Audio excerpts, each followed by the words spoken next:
ರಾಜ್ಯ ವಿಧಾನಸಭೆಯ ಅಧಿವೇಶನಗಳು ಇಂದು ಪುನಾರಂಭ ಆಗ್ತಾ ಇದೆ. ಮೊದಲ 5 ದಿನಗಳನ್ನ ವಾಲ್ಮೀಕಿ ನಿಗಮದ ಹಗರಣ ನುಂಗಿ ಹಾಕಿತ್ತು.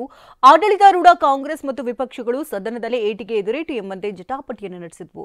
ಇದೀಗ ಮೂಡ ಅಸ್ತ್ರ ಬಿಡೋದಕ್ಕೆ ದೋಸ್ತಿಗಳು ಮುಂದಾಗಿದೆ. ಅತ್ತ ಸರ್ಕಾರವು ದೋಸ್ತಿ ವಿರುದ್ಧ ಬ್ರಹ್ಮಾಸ್ತ್ರವನ್ನೇ ಸಿದ್ಧಪಡಿಸಿದೆ.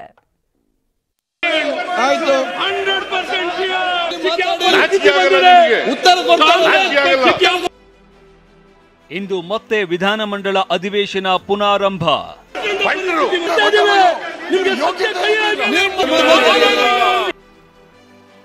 ವಾಲ್ಮೀಕಿ ನಿಗಮದ ಹಗರಣ ಆಯ್ತು, ಈಗ ಮೂಡ. ಸಿಎಂ ವಿರುದ್ಧ ಹೋರಾಟ ತೀವ್ರಗೊಳಿಸಲು ಪ್ಲಾನ್. 2 ದಿನಗಳ ವಿರಾಮದ ಬಳಿಕ ರಾಜ್ಯ ವಿಧಾನಮಂಡಲ ಇವತ್ತು ಮತ್ತೆ ಪುನರ್ ಆರಂಭಗೊಳ್ಳುತ್ತೆ. ಇದೇ ಜುಲೈ 15ರಿಂದ ಆರಂಭವಾಗಿದ್ದ ವಿಧಾನಸಭೆ ಕಲಾಪವನ್ನ ವಾಲ್ಮೀಕಿ ನಿಗಮದ ಹಣ ಅಕ್ರಮ ವರ್ಗಾವಣೆ ಹಗರಣವೇ ನುಂಗಿ ಹಾಕಿತ್ತು. ತನಿಖೆಯನ್ನ ಸಿಬಿಐಗೆ ಒಪ್ಪಿಸಿ ನೈತಿಕತೆ ಹೊತ್ತು ಸಿಎಂ ಸಿದ್ದರಾಮಯ್ಯ ರಾಜೀನಾಮೆ ನೀಡಬೇಕು ಅಂತ ಬಿಜೆಪಿ ಜೆಡಿಎಸ್ ಶಾಸಕರು ಸದನದ ಒಳಗೆ ಹೊರಗೆ ಪ್ರತಿಭಟನೆ ನಡೆಸಿದ್ರು. ಅಲ್ಲದೆ ಸದನದ ಬಾವಿಗೆ ಇಳಿದು ಹೋರಾಟ ನಡೆಸಿದ್ರು. ನಿಮ್ಮ ಸುಳ್ಳು ಆರೋಪಕ್ಕೆ ಬಗ್ಗಲ್ಲ ಅಂತ ಸಿಎಂ ಸದನದಲ್ಲೇ ತೋಳ್ ತಟ್ಟಿ ತಿರುಗೇಟು ನೀಡಿದ್ರು.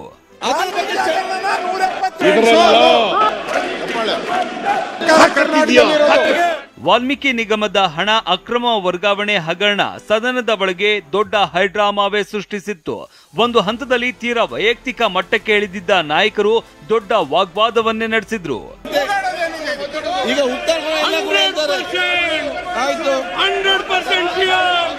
ಇನ್ನು ಮೂಡ ಅಕ್ರಮವು ಸದನದಲ್ಲಿ ಇವತ್ತು ಕಿಚ್ಚು ಹಚ್ಚುವ ಸಾಧ್ಯತೆ ಇದೆ. ಮೂಡ ಹಗರಣದಲ್ಲಿ ಸ್ವತಃ ಸಿಎಂ ಸಿದ್ದರಾಮಯ್ಯ ವಿರುದ್ಧವೇ ಆರೋಪ ಕೇಳಿ ಬಂದಿದೆ. ಸಿಎಂ ಸಿದ್ದರಾಮಯ್ಯ ಅವರ ಪತ್ನಿ ಪಾರ್ವತಿ, ಬಾಮೈದ ಮಲ್ಲಿಕಾರ್ಜುನ ವಿರುದ್ಧ ಗಂಭೀರವಾದ ಆರೋಪ ಕೇಳಿ ಬಂದಿದೆ. ಆದ್ರಿಂದ ಮೂಡ ಸೆಟ್ ಹಂಚಿಕೆ ಹಗರಣವನ್ನೇ ಆದ್ಯತೆಯ ಹೋರಾಟವಾಗಿ ತೆಗೆದುಕೊಳ್ಳೋದಕ್ಕೆ ಬಿಜೆಪಿ ಜೆಡಿಎಸ್ ಶಾಸಕರು ಮುಂದಾಗಿದ್ದಾರೆ. ಇನ್ನು ಮಳೆ ಅವಾಂತರ, ನೆರೆ ಹಾವಳಿ ಇವತ್ತು ಸದನದಲ್ಲಿ ಸದ್ದು ಮಾಡುವ ಸಾಧ್ಯತೆ ಇದೆ. ವಿ ಸೋಮಣ್ಣ ಸೋಲಿಸಲು 6 ಕೋಟಿ ಯತ್ನಾಳ್ ಬಾಂಬ್. ವಿ ಸೋಮಣ್ಣರನ್ನ ಸೋಲಿಸೋದಕ್ಕೆ ನಮ್ಮವರೇ 6 ಕೋಟಿ ಕೊಟ್ಟಿದ್ರು ಅಂತ ಬಾಂಬ್ ಸಿಡಿಸಿರುವ ಯತ್ನಾಳ್ ಪರೋಕ್ಷವಾಗಿ ಯಡಿಯೂರಪ್ಪ ಮತ್ತು ವಿಜಯೇಂದ್ರ ವಿರುದ್ಧ ವಾಗ್ದಾಳಿ ನಡೆಸಿದ್ದಾರೆ. ಒಳ ಒಪ್ಪಂದರ ರಾಜಕಾರಣದಿಂದ ನಮ್ಮ ಪಾರ್ಟಿಗೆ ಭಾಳ ಹಾನಿಯಾಗಿದೆ. ಸುಮಾರು 9 ಕಡೆ ನಮ್ಮ ಲೋಕಸಭಾ ಸೀಟ್ ಸೋಲಕ್ಕೆ ಒಳ ಒಪ್ಪಂದ ಕಾರಣ. ಆ ಸೋಮಣ್ಣವ್ರ ಸೋಲಿಸ್ಲಿಕ್ಕೆ 6 ಕೋಟಿ ಹೋಗಿತ್ತು ನಮ್ಮ ಪಾರ್ಟಿದಿಂದ. ಎಲ್ಲ ಓಪನ್ ಹೇಳಿ ಏನು ಅನ್ಸೋದಿಲ್ಲ, ಭಯ ಪಡೋದು. ಶಾಮೂರ್ ಶಿವಶಂಕರಪ್ಪ ಹೋಗಿ ಶುಭಕದಾಗ ಹೇಳ್ತಾನೆ ರಾಘವೇಂದ್ರ ಓಟ್ ಹಾಕತ್ತೇಳಿ. ರೇಣುಕಾಚಾರ್ಯದೆಲ್ಲ ಕಾಂಗ್ರೆಸ್ ಮಾಡ್ಯಾರ ಅಂತೇಳಿ ಹಣ ತೊಗೊಂಡಾರ ಹೇಳಕತ್ತಾರ. ಇಲ್ರಿ, ಒಳ ಒಪ್ಪಂದ ಇತ್ತು, ಹೊರ ಬರ್ಲಕತ್ತಿಲ್ಲ. ಸತ್ಯ ಈ ವಾರನಾಗ ಪೂರ್ತಿ ಹೊರಗೆ ಬಂತು. ವಿಧಾನಮಂಡಲ ಇವತ್ತು ಮತ್ತೆ ಪುನರಾರಂಭವಾಗ್ತಾ ಇದ್ದು, ಮೂಡ ಸೆಟ್ ಹಂಚಿಕೆ ಮತ್ತು ನೆರೆ ಪರಿಸ್ಥಿತಿಯನ್ನೇ ಮುಂದಿಟ್ಟು ಪ್ರತಿಪಕ್ಷಗಳು ಗದ್ದಲ ಎಬ್ಬಿಸುವ ಸಾಧ್ಯತೆ ಇದೆ.